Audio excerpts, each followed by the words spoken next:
I'm calling this meeting to order. Welcome to Sedro Woolley Rotary, the best Rotary club in the... Today's invocation will be with Carl Garrison.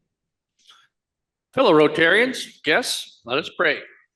Dear Lord, thank us for this great weather. Man, it is awesome. Thank us for all the bounty in our gardens and all the goodness that we do for our community. In your name we pray. Amen. Amen. Pledge of Allegiance. I pledge allegiance to the flag of the United States of America and to the republic for which it stands, one nation under God, indivisible, with liberty and justice for all. And the four-way test. Is it the truth? Is it fair to all concerned? Will it build goodwill and better friendships? Will it be beneficial to all concerned? And today's song is with the one and only Phil Brockman. Okay, thanks, Ruth. I don't know if you've been following the Mariners, but they need some help. So it's Take Me Out to the Ball Game today. Take me out to the ball game. Take me out to the crowd. Buy me some peanuts and Cracker Jacks. I don't care if I root for the Mariners. If they don't win, it's a shame. Or it's 1, 2, 3 strikes, you're out of the old ball game. All right, you can be seated. And let's see, first of all, do we have any visitors? I know that Mike Janicki has a visitor. What's that? Mike Janicki, you have a visitor. I got Niall Thomas here.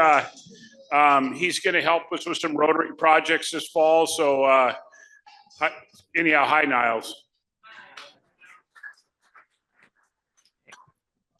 Are you the Sergeant at Arms?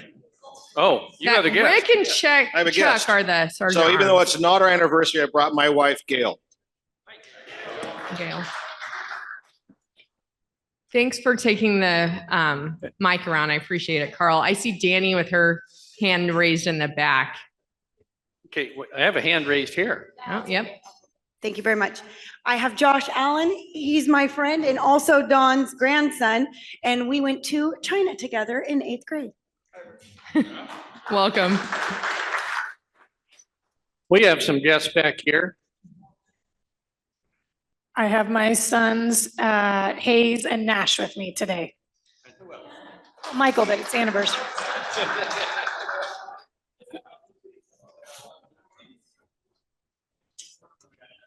Okay, and then we're going to take a brief moment. I'm going to invite Stephanie Hooper up here, kind of out of order.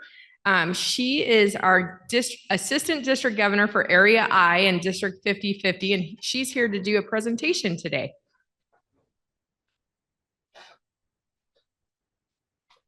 Well, I'd like to ask Christine to join me up here. Yes.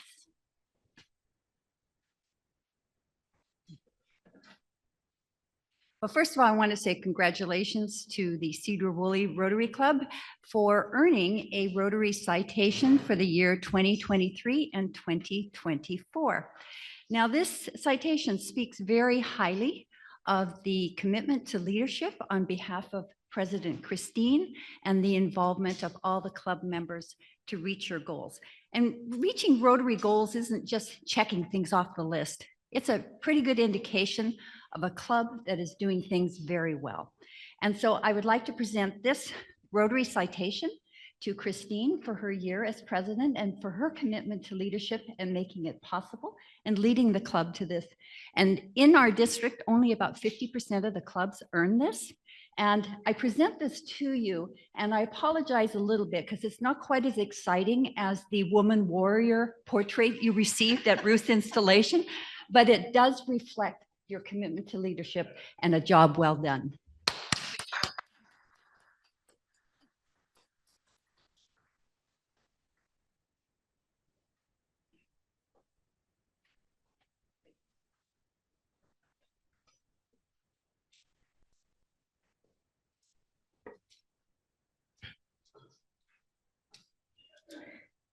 Okay, let's move on to club business. We have our special group of retirees who like to have breakfast every Tuesday morning at Bonnie Joe's at 8 a.m. if anyone ever wants to join them. I did this week and it was great. Mike bought me breakfast. I feel like I am not quite a rusty zipper, but maybe a rusty zipperette. Yeah. They're having a work party next Tuesday after breakfast at Pat's Playground. They're going to be putting down a bunch of chips. So bring a rake, bring some gloves, bring some donuts, and you're welcome to attend and help the group out. I get everything, Mike? Okay. And let's see, did I have any other announcements? Oh, Carl, thank you. We have golf, and I have the greatest plan today. I had a box of my golf stuff. I had a flyer that looks beautiful and a sign-up sheet, and I left it in the other car. So Stephanie Hooper helped me by donating her now sign-up sheet, manila folder. If you want to golf, please sign up and then pass it around. And I've got a pen here, thanks to my wife. Thank you, Yulia. I'll start it at this table and just go around. And what I'd like to know is your name if you want to golf, your email, and who you want to golf with. It's a two-person scramble as usual at Overlook Thursday, September 5th. We already have 9 golfers, and one of them is Joe Jones. He'll be there. So If you can get Jared Couch out there with Joe Jones, that would be like a legendary matchup of Rotarians who never come to meetings. all right, well, Okay. thank you for that. And I'd like the committee of golfers, which consist of Sheena, Dan Hockett, Travis Heisman, Mark Nilsson, Chad Paulson, Eric A. Johnson, Joe Jones, Tim Lair, Brock Stiles, Daryl Heisler, Steve Huggins, and Joe Ellen Kesty. Can you meet for 5 minutes, no more than 5 minutes after the meeting? Thank you. All I'll be right. thinking of what you would like to do for the tournament, other than just show up. Awesome. And I hear you have some amazing prizes for the Oh, golfers. yeah, we're gonna have big prizes. Big prizes. Yeah, Okay. yeah. We've already got some. We got booze lined up. We got gift certificates to restaurants that are not just a token, buy one, get one free. These are real money. And Carl, if you aren't a golfer, like I am not, can you still show up and hang out? Yeah, if you are a golf enthusiast, in other words, you like the drinking part or the sitting and enjoying the Big Lake Overlook Golf Course beauty and serenity, show up and just hang out and have fun. We always have a bunch of people that do just that. There's going to be catering. I think we're doing lasagna. Yep, so it should be great. And we have already invited other people from other clubs, and we already have 6, so 3 twosomes from other clubs are already signed up, and we'll get a couple more probably. All right, Awesome. thank you. Thank you. And so that's September 5th. September 12th is the salmon barbecue. Josh is the chair for that, and he has it all under control. He's working hard. He wants everyone who can possibly be there, show up. I am missing my senior daughter's soccer game to be in attendance. So I don't want to hear anyone else saying they can't go because I'm going to cry. And then don't forget the August 29th meeting. We are not meeting because they're redoing the floors in here. Next week, we have Hannah from Bloodworth Northwest. And today we have Anniversaries with Yulia Garrison. And you have the microphone at your table already, I believe. Oh, or not. The microphone walked away. We have 9 people in August, 9 couples. 12. Oh my, I must be missing someone. My goodness, I am going to be in trouble. All right, well, I have 9 on my list. You have to add. Who am I missing? Let me start with my list and you can add to right. Oh my goodness, if you are here and you have an anniversary, you have the full right to come and bonk me on my head because something happened.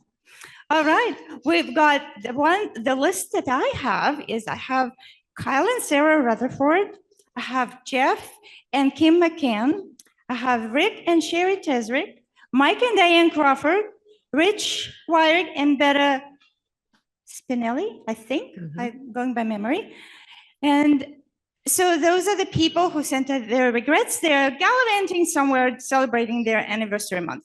But we have 4 glorious representatives of the anniversary couples who are here today. And I'm going to start with John Maturin because he's got his lovely wife Sylvia right with him. Thank you so much. We will celebrate our 44th anniversary on Saturday. So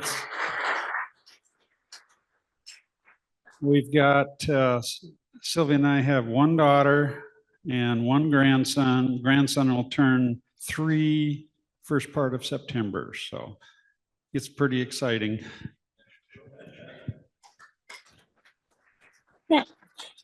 Fantastic. And what a beautiful number. 44 years. Wow. Well, I hope we get to there, Carl. I don't know. She gives me a look. And we've got a whole family here today. Danny and Michael and their 2 wonderful boys. Michael and I celebrated our 13th anniversary on the 13th, and Michael gets a flower today. And as I said earlier, we have 2 boys. Nash is going into 6th grade and Hayes is going into 4th grade. And we're in the thick of soccer, baseball, and all the things, so. Busy summer to celebrate. Happy anniversary, you guys. Thank you for being here. We've got another couple who is here. Why am I missing? What am I missing? Oh, I'm in. Oh, yeah, there. There are Mark and Sue Van. Oh, yeah, you were hoping. That doesn't happen. Okay. Well, I think you know that, maybe you don't. I taught school in Australia for 2 years after I graduated from university. And that's where I met my wife, Sue.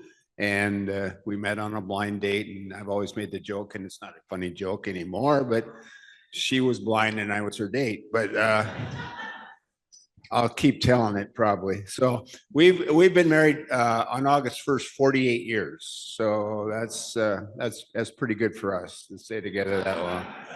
So compliments to Sue for putting up with me for 48 years. We have 3 children. We have Sarah, Scott, and Brett, and we have 8 grandchildren, 8 beautiful grandchildren spread all over the place, but we try to see them as much as we can. So yeah, we have 48 years together. So thank you.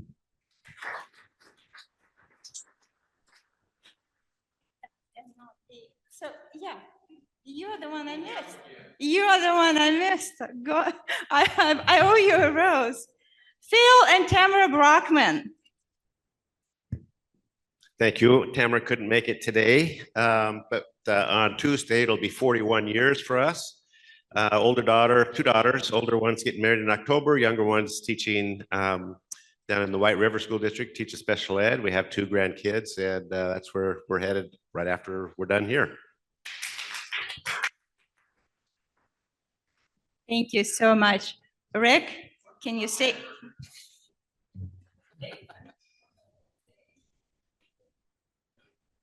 That's it. Okay, I think we're ready for a raffle.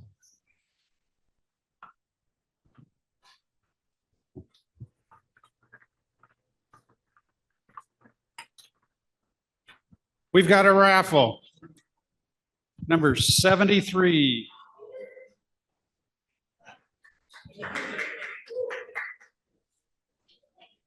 And we have a special prize. We have a box of vegetables down here. I'm guessing from Carl and Yulia's garden. Is that right? Is that from you?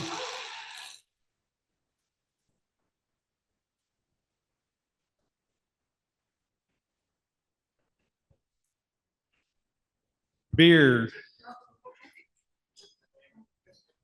I need to brag about our garden box here. We've got greens, you got parsley, you got kale, you got collards, we got chard, you got tomatoes, fresh peas. This is all organically grown and weeded by her. So.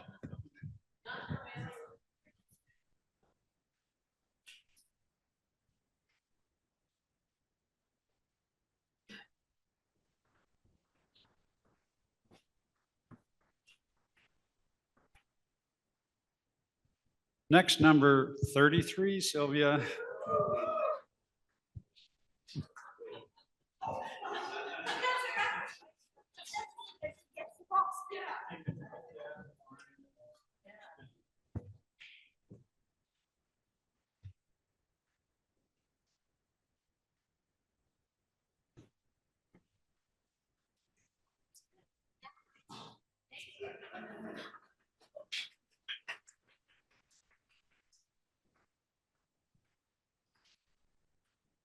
$49.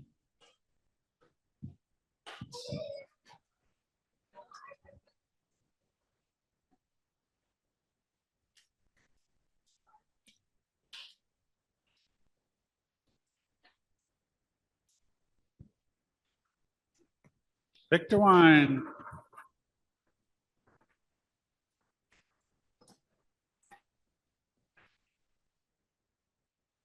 Number 50.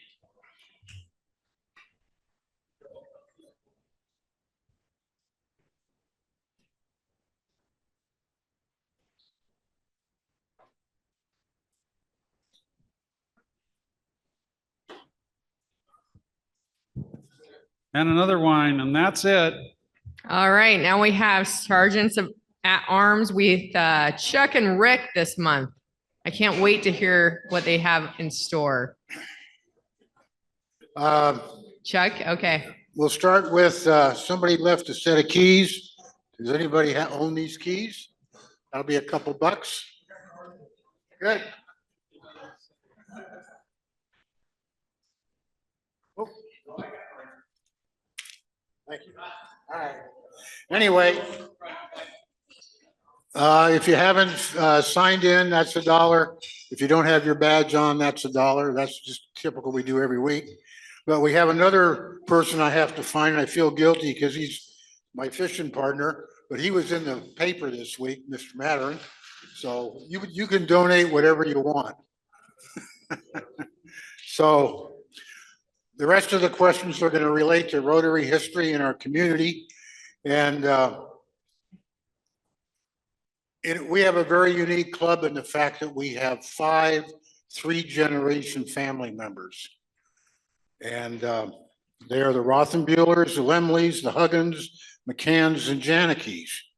So for this table right here, of those 5 families, which are 3-generation Paul Harris winners?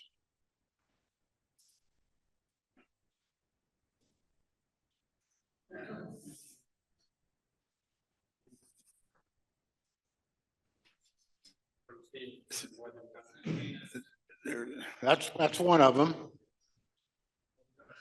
No, just there's 3 generations, and all 3 generations have been Paul Harris winners.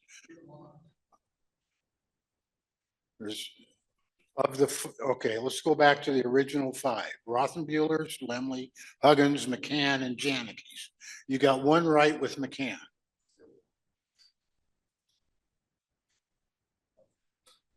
That's right.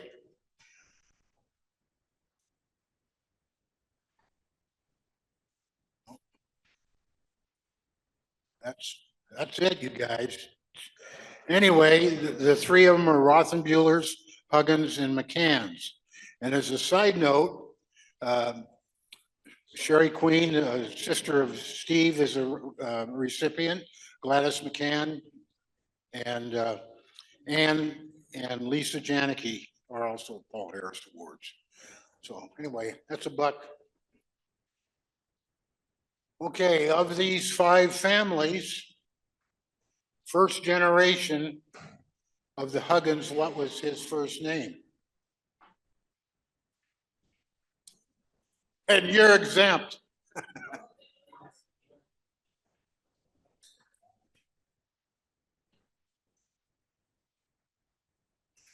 Okay, you guys, it's a buck.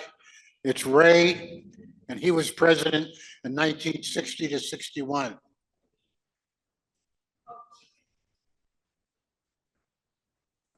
You're the only one here. I'll ask you a different question. What year did they open the bridge across Skagit River between Clear Lake and Sedro Woolley?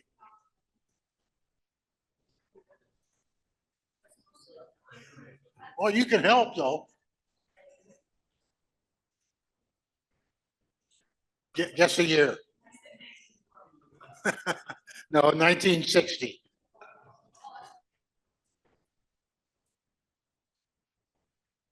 Okay. Third generation family, first name of the first Rotarian of the McMoran family. You're right. You better not miss that. Dr. McMoran was a longtime physician here in town. He was with the Hunter Brothers and real part of our community.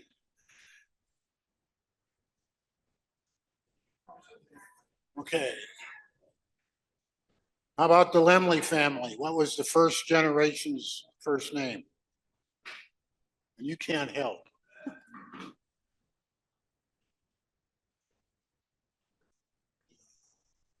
Yeah. No, that was his son, and that's his grandson. Harold was, yeah, and he was president in 1942 to 43. Okay, got them.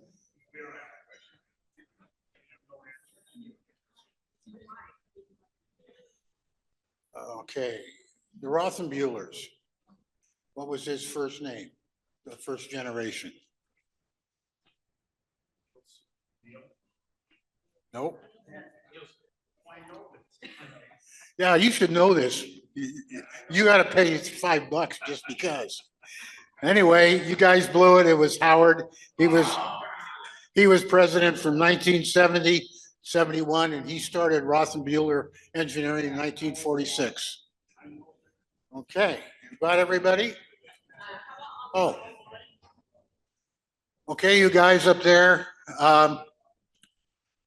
In 2005 to 2006, the amphitheater was constructed at, excuse me, let me start over again. In 2005, 2006, the amphitheater was construction under what president's term? Who was the president during that period?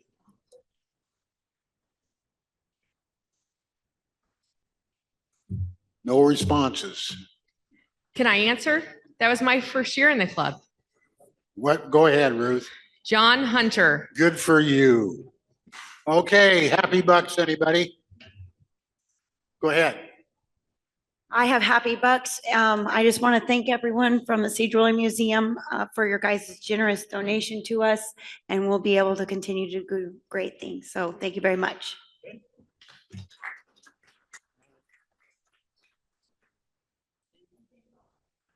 I have some happy bucks. The fair is over. It was success for my boys. Thanks to Janikes, Becky. I know David Bricka assisted. A lot of assistance at the market sale, which was good for all of the kids this year. So thank you. Any other happy bucks? Oh, go ahead.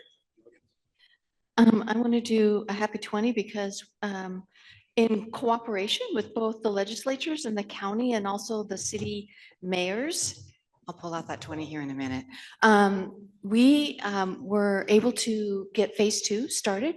We did a groundbreaking ceremony on Tuesday, and it's going to be right here, just south of Sedro Woolley.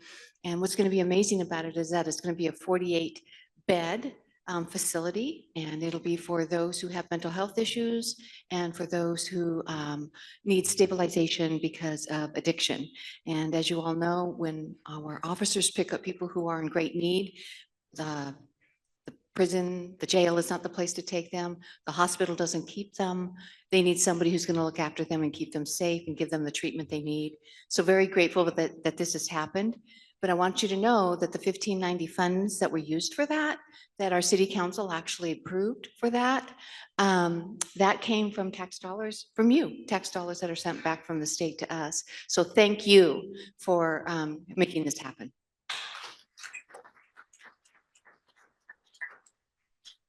My happy bucks are for the sidewalks. All the sidewalks getting fixed. I haven't walked them all, but I've noticed them driving by and I've walked a few. I don't know if I'm happy with how much they cost. I don't even know how much they cost, but it looks like a lot, but they sure look nice. So I'm happy about that. Thank you.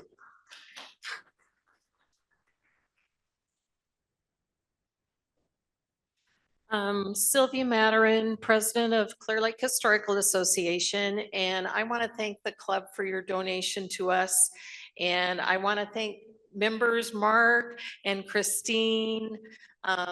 Who else is members? Well, John. Yeah, Todd Wright's wife, for being part of the cabin crew and helping us get it done. And Mike Janicki for the new timbers for the cabin. So thank you all so much for supporting us in getting this historical structure completed this year, finally.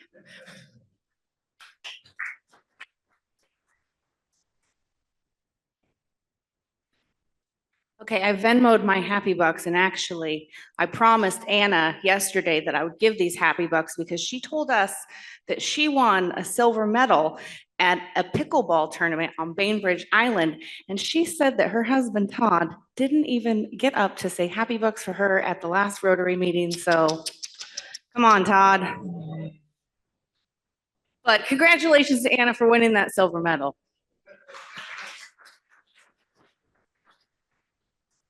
I'm gonna Venmo 20 happy bucks. So thank you to the club for donating $10,000 to Helping Hands Kids for our backpack program. I did ask the board, we have our big event, our leaders event on the 21st of September. Our guest will be Edgar Martinez, and he's going to accept the check from the Rotary. So I've got some board members that are coming, but if you're interested in coming, let me know and I'll send out some ticket information. And we did ask other Rotary clubs if they would like to add to that. So there's going to be some other, hopefully, clubs coming in with some donations for our kiddos as well. So thanks. Any other happy bucks? All right, thanks very much. And just to let you guys know, because you'll see it on the Facebook page, in addition to the amazing presentation I get to meet Edgar Martinez. We this morning, Christine and I went over to the high school. We got an email. The school has a spending freeze on right now, and they have 4 students who wouldn't have instruments for the drum line because they don't have the money to buy those instruments. And Christine had a check from her presidency that she hadn't been able to deliver to them yet. And so we were able to go over this morning and give them the $1,500 from her year. And then we still have the $1,000 that they don't know about. So, the kids were beyond excited at practice this morning, and you could tell it meant the world to Mr. Hendry as well. So that's really great news. And it's nice to give it to groups who are so appreciative.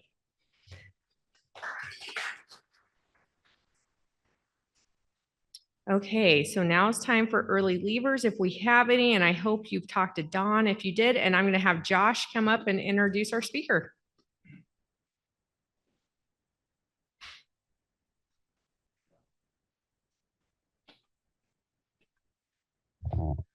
So Don McMoran is going to be our speaker today. I think everybody in this room has probably heard him speak before because he's becoming quite a regular here at our club from year to year. So he has a bio here. I've never read a bio on Donnie, so you guys have to hear a little bit about his background and where he's from. So he's actually a local guy. He was born on you were born on the farm, huh? 2,000 acre diversified potato farm in Mount Vernon, Washington. Still there. He grew up working on the farm, including bucking hay bales and moving pipe for irrigation all summer long. Working in the fields was long and hard, but he grew to appreciate how hard the area farmers worked to make the valley what it is today. Don completed his master's degree in general agriculture in 1998 with a minor in Spanish and a master's in arts in teaching in 2000. After graduating from college, Don taught Spanish at Stanwood Middle School for a year before receiving a position with the Skagit Conservation District, where he implemented the Conservation Enhancement Reserve Program, CREP. In May of 2006, Don was hired as the WSU Extension Agriculture and Natural Resources Educator for Skagit County, where he assists local farmers and gardeners with their research and extension needs. His major programming includes cropping and irrigation systems, leadership, farm stress, agricultural suicide prevention, and outreach to underserved audiences. And he is the director of the WSU Extension for Skagit County as of today. So please welcome Don McMoran to the stand here.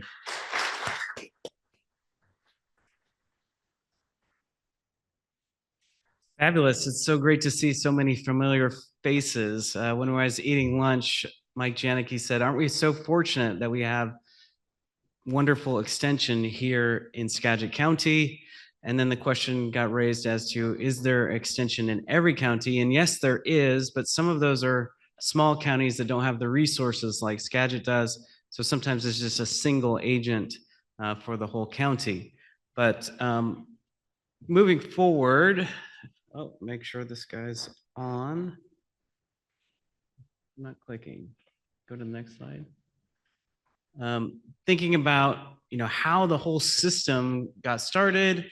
You have to go back to 1862 with the Morrill Act. So this is a congressman who brought together this idea of creating the land grant system.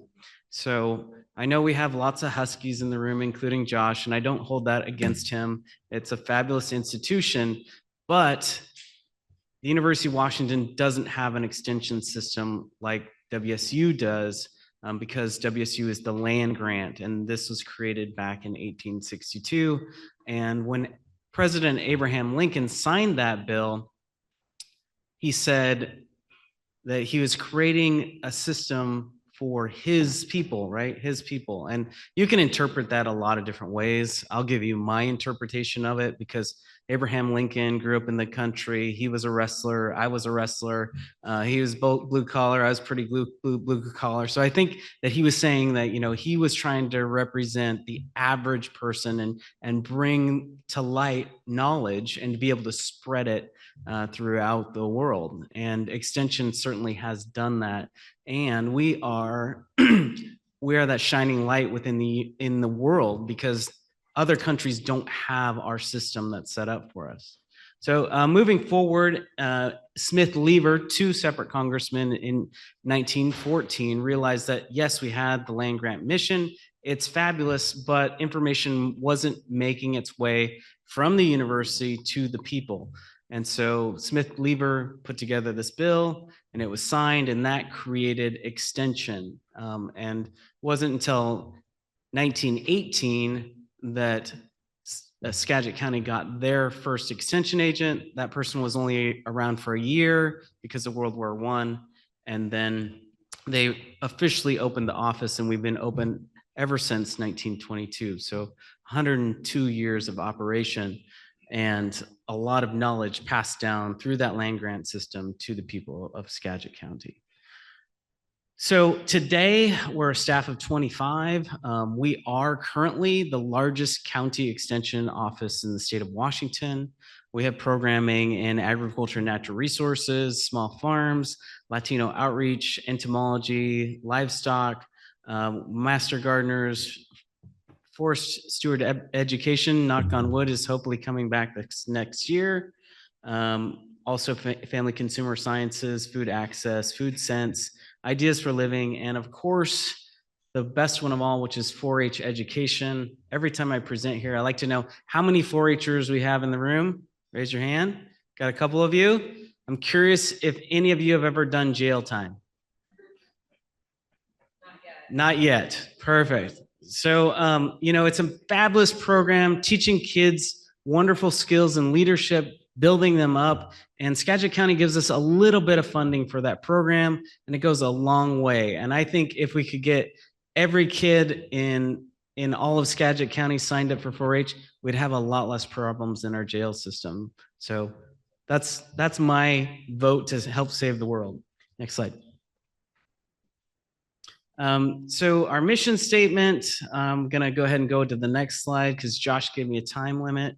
You know about how amazing Skagit County is, so let's go to the next one. You also probably know how big an acre of land is. So Josh will pay a happy buck for anybody that knows how many square feet are in an acre. Oh, you got a couple happy bucks, buddy. Sorry. All right, next slide, please. All right, so I just want to spend some time talking about commodities that are grown in Skagit County. There are 80 different commodities.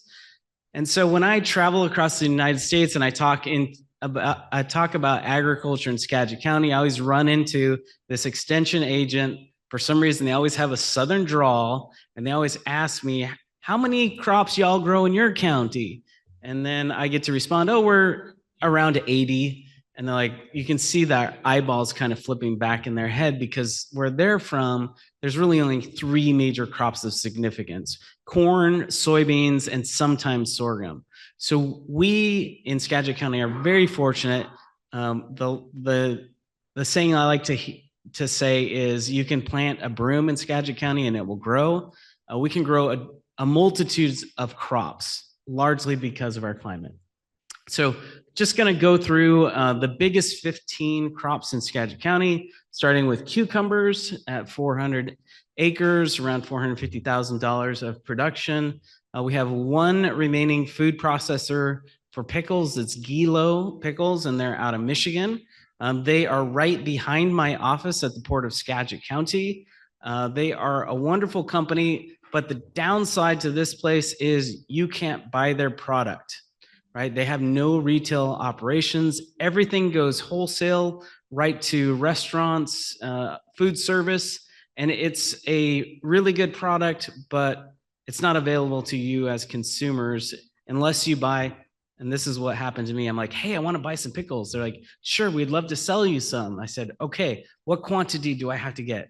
They're like, and I asked, can I do 5 gallons? I'll divide it up for all my staff.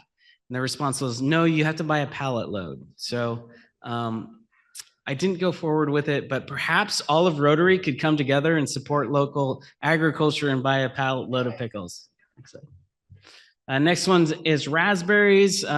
This one is interesting because our neighbors to the north in Whatcom County, they are the world leaders in raspberry production. And you would think some of that would transfer here down to Skagit County, but our soils are a little bit wetter, get a little more problems with soil diseases, and because that, not as many raspberries here. Next slide. Number 13 is strawberries at 450 acres.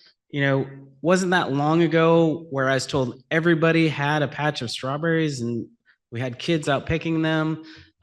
This is a difficult crop because of the labor needs. So we're seeing less of it produced here, but I will say, bar none, our strawberries are better than anywhere in the world because of our cool climate, long summer days. They're very tasty. And so they go throughout the world. You know, think of places like Sakuma Brothers. They're selling to a very high-end market for ice creams, and they receive a price premium for their strawberries, but it's a difficult crop because of labor. Next slide. 12 is kind of relatively new, and then we're seeing more farmers produce dry beans. And so this crop is around 2,500 acres and $3,600,000 in production. Next slide. Number 11 is grass seed. And so this is the last remaining crop at McMoran Farms. My parents are still actively farming at 79 and 78 years of age. And they really like producing grass seed because it's a perennial crop. You don't have to tear it out every year. You can leave it in 5 years and just harvest it every year. So it's a really great crop for them. Labor-wise, it's not too bad. You do have to send somebody through to make sure that it's weeded correctly. But otherwise, you know, you're harvesting with a combine and a swather. So So there's not a lot of hand labor in this one. Unfortunately, the price did fall dramatically from 2023. It was $1.52 a pound, and this year we're looking at 92 cents. We're also seeing some farmers complain about yields in regards to their grass seed. So I used to say that watch out for grass seed. Everybody's going to be producing it. I think I have to take those words back. I think it's actually going to decrease in acreage. It is a fabulous rotation crop for things like potatoes.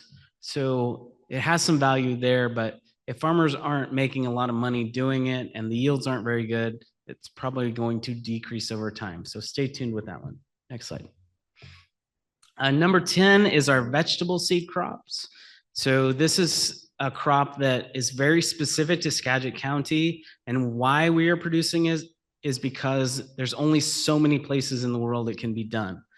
So things like spinach seed really likes those long day lengths, but they also has to have cool temperatures. So it really likes temperatures in and around 70 and 80 degrees during the summer with really long days. So you're limited to places like Skagit County, Washington. Denmark is the world leader in spinach production, but then there's also places in South America that are also coming on board. Beet seed, we seen decreased over time. New Zealand is entirely kicking our tail on beet seed production. They're direct seeding beets there, which saves them a lot of money, and they can get a crop to production cheaper than we can. Finally, we have cabbage seed, which is a really amazing crop here. But 1 pound of cabbage seed has 100,000 seeds in it. So you don't need a whole lot of production. The 200, 300 acres that we're growing here is enough to supply half of the United States production for cabbage. So really interesting crops, really high value, can have really great returns back to the farmers. And it's all contracted through companies that are international companies. So interesting, in Skagit County, we have 11 companies that are producing seed here and about as many growers. So the companies really dominate the landscape, and their contracts are written really tight. If there's any lawyers in the group, sometime I'd like to partner you up with some vegetable seed farmers. You'd be amazed what's written in their contracts. Next slide. Number 9 is also fairly new to Skagit County, Brussels sprouts, and that's valued at $11 million. I think we're about maxed out on Brussels sprouts. I've heard rumor of some club root problems, which is fairly common in brassicas, especially in low-lying areas. So you have to wait and see. But for income for a farmer, this one's pretty tremendous. You go to Costco, you see the 5-pound bag, and it's $15. There's some definite returns on Brussels sprouts for our farmers here, so stay tuned on that. Now, down from number 3 to number 8 is our dairy industry. And unfortunately, we've just seen this steady decline. So when my father was a young man, and my father and Louis Rique are friends, there were 600 dairy farms in Skagit County. Now, when Josh and I were kids back in the 70s and 80s, there was 200. Now you can count all the dairy farms in Skagit County on both hands. And that's a slide that's going to continue, unfortunately. So I suspect next year when I come talk to you, I might be telling you can count them all on one hand, but we'll have to wait and see how that falls out. Next slide. Number 7 is blueberries at 4,800 acres and $25 million in production. Blueberries is a tremendous crop. You can get 10 tons of blueberries off 1 acre of land. So it's very lucrative on that side of things, a lot of production. We've seen rises and falls over time. When I first started in 2006, if anybody called me and said, hey, what crop do I put in? It's a no-brainer, blueberries. But then in 2009, we had a new insect come along called spotted winged Drosophila. And it's a little fruit fly. It's from Asia, and it has basically a saw on its belly that it cuts into the fruit, and then it deposits its eggs, and then you have worms growing in your fruit. So for the average consumer, probably not a big deal, a little protein for your carbohydrate, but most consumers won't put up with that. So then all of that fruit gets tossed out, and that's made growing blueberries much harder here in Skagit County than ever in the past. Next slide. Number 6, organic production. This is another one that we've seen really rise and fall. So during the pandemic, if you had fresh organic produce, you had a market. And I think now that we're coming off of those highs economically in our country, people are tightening their belts a little bit and saying, I don't know if I want to pay the price premium for organic. So our organic farmers have really been hit hard. So I'd encourage you all to do your best to try to support them moving forward. We need all sorts of agriculture to be successful. Number 5 is eggs and fryers at $30 million. You would be amazed at how much chicken production happens right here in Skagit. If you haven't done so, I highly recommend that you take in a tour of Draper Valley Farms, especially if you wanted to learn how your food is produced and how quickly it is processed.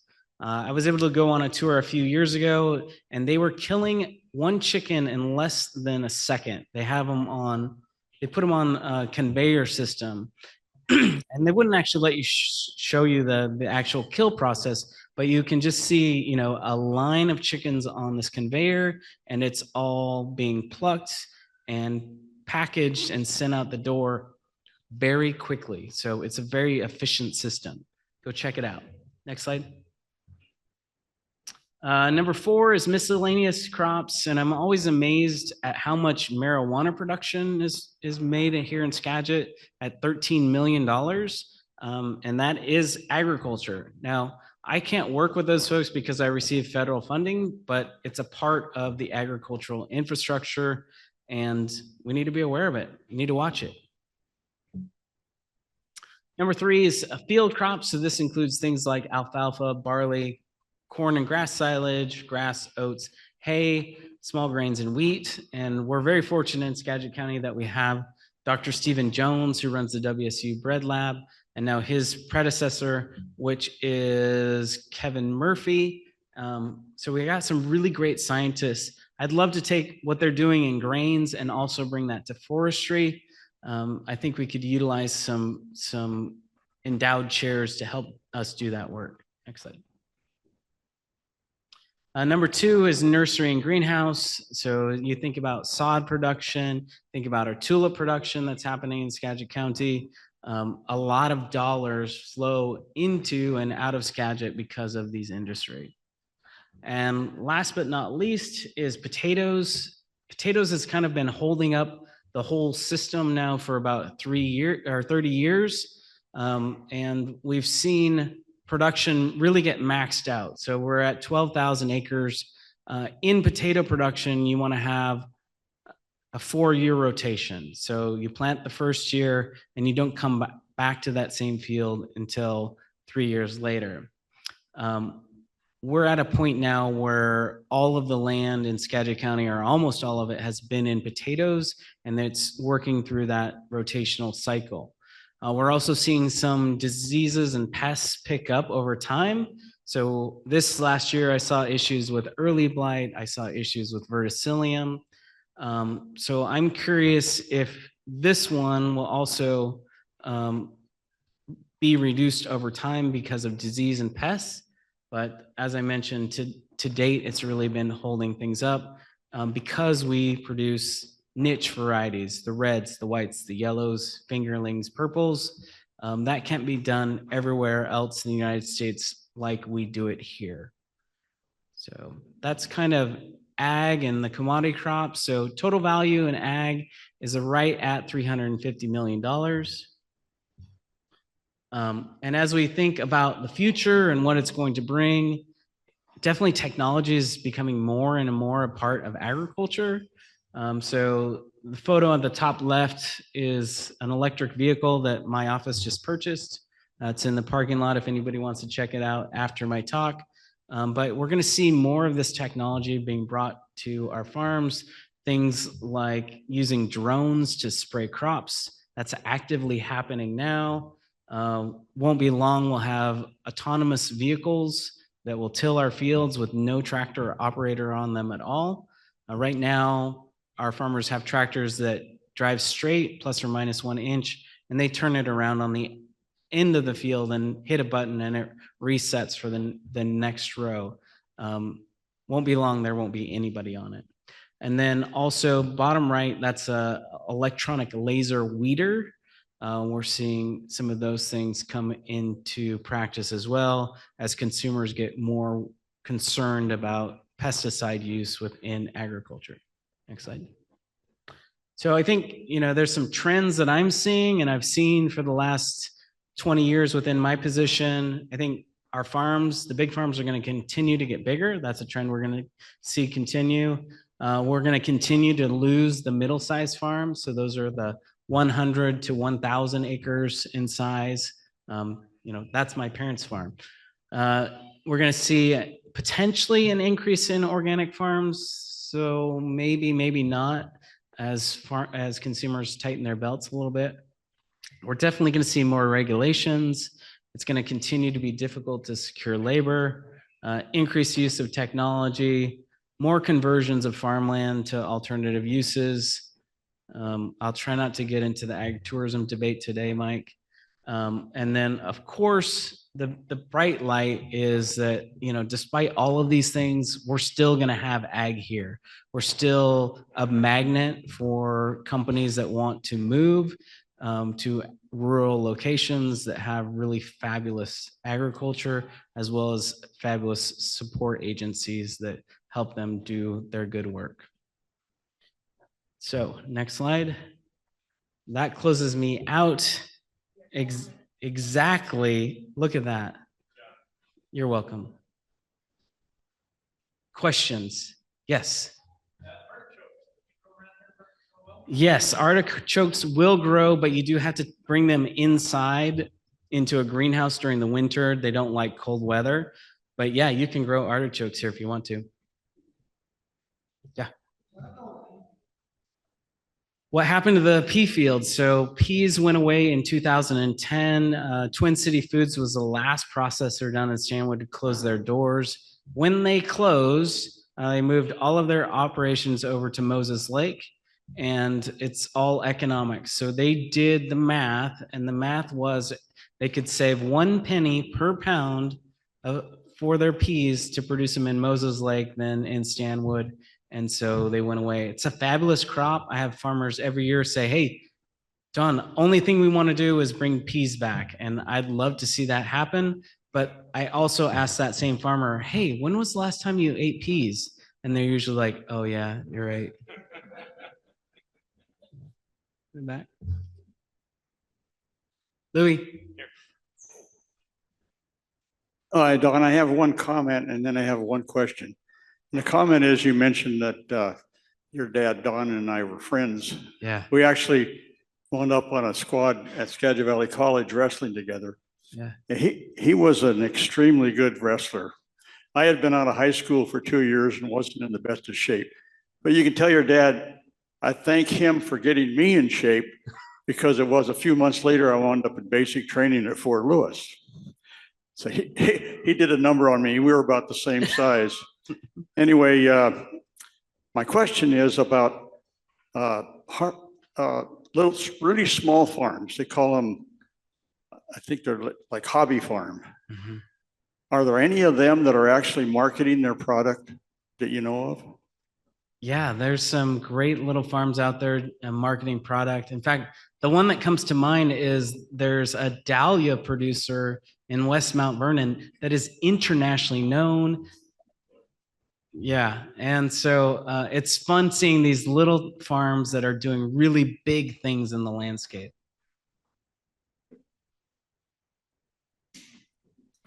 Don, if Yeah. I may ask, you got me completely intrigued with that electronic laser weeder. The laser weeder? Yeah, it's job security for me around the house. Yeah.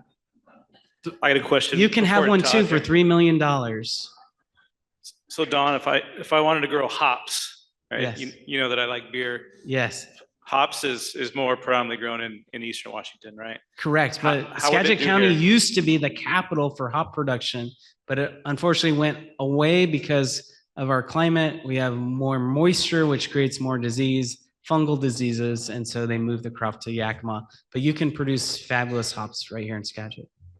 Has the milk production been reflective of the lowering number of dairies, or is it maintained and it's just the larger farms producing more of the milk? Yeah, I think it's a duality in that farms have gotten bigger. So a few years ago, I visited a farm in Boardman, Oregon, and it was 25,000 cows.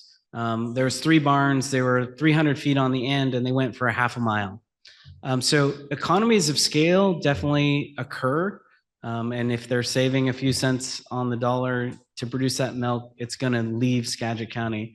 The other thing is there's a lot of alternatives, including plant-based milk, and a lot of individuals have problems with consuming dairy products. So that's definitely weighing on the issue as well, yeah, on the industry. Hi, Don, just one question. I'll Okay. follow up with Todd's thing on dairy, but with the reduction in number of dairy farms, what's the fallout for that? I see a lot of people still grow corn silage. They're still putting in silage, but I don't see that there's enough farms to support that business. What's your take on that? Yeah, a lot of them are producing the silage and then exporting it to other counties. I know of a farmer that takes a load up every day up to Whatcom County. So we need the rotation. So I'm hopeful that that will keep happening. Yeah, I see I'm getting the hook. So okay, thank you. I'll stick around for questions. All right. Thank you. Thank you. And before you go too far away,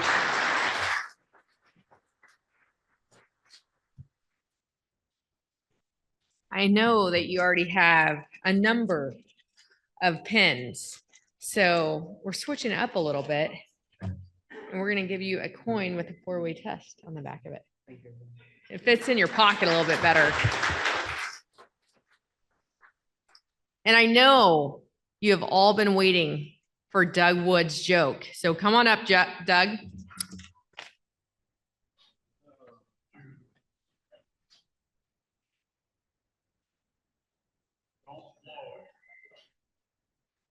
I've been real busy working in the agriculture department over in Winthrop chasing cows, so I didn't get to find one, so I got to recycle one.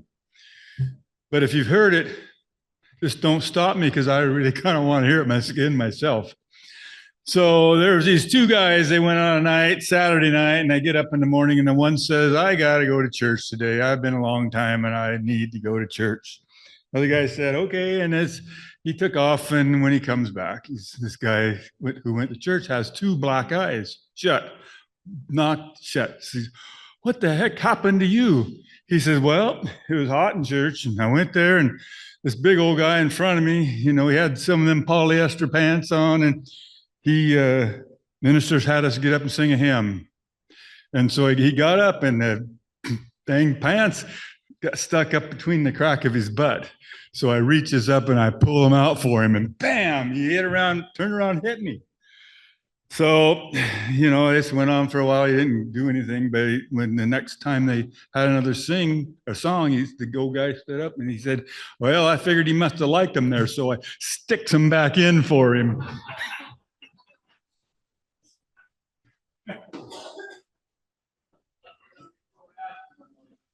I'm currently questioning my life choices. All right. Are there any other bad jokes or announcements before we end the meeting? Carl? Golf meeting afterwards. And please help put up the chairs and the tables, and we'll see you next week.